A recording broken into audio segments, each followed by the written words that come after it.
শীত মানেই হচ্ছে তাজা, তাজা সব রকমের সবজির সমাহার। শীতের সময়টাতেই সব ধরনের সবজি হাতের কাছে তাজা, তাজা পাওয়া যায়।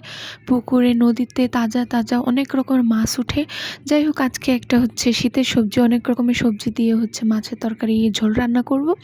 চলেন প্রথমত হচ্ছে পেঁয়াজ, রসুন, আ তারপর হচ্ছে মরিচ ভালোভাবে হচ্ছে ভেজে নিয়েছি। এরপর হচ্ছে আদা বাটা, রসুন বাটা, পেঁয়াজ বাটা দিয়ে আবার ভেজে নিয়েছি গন্ধ যাওয়া পর্যন্ত। এরপর হচ্ছে মরিচ, হলুদ, ধনিয়া, জিরা সবকিছু দিয়ে ভালোভাবে কষিয়ে নিয়েছি তেল ছাড়া পর্যন্ত। এরপর হচ্ছে শীতের সবজি যেমন বেগুন, আলু আর হচ্ছে সিম দিয়ে দিয়েছি। ওটা বেগুন হচ্ছে আমাদের গাছের বেগুন নিজস্ব, সিমও গাছের, আলুটা শুধু কেনা।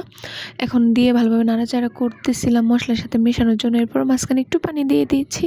তারপর ঢাকনা দিয়ে ঢেকে দিয়েছি। ঢাকনা খুলে দেখি অনেকটাই পানি বের হয়েছে সবজি থেকে। তাজা সবজি যেহেতু তাই শীতের সবজিতে পানি অনেকটাই বের হয়। তো এর মাঝখানে হচ্ছে কেটে রেখেছিলাম টমেটোগুলা দিয়ে দিলাম, কেটে রাখা টমেটোগুলা দিয়ে দিলাম সব। এরপরে একে, একে করে ভেজে রাখা মাছগুলো দিয়ে দিলাম। হালকা ভেজেছিলাম, মাছগুলো পুরো ভাজা হয়নি।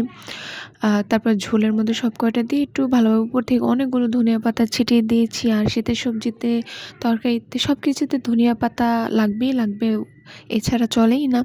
যাই হোক দিয়ে আরেকটু নাড়াচাড়া করতেছিলাম, তরকারিটা দেখতেছিলাম কী অবস্থা।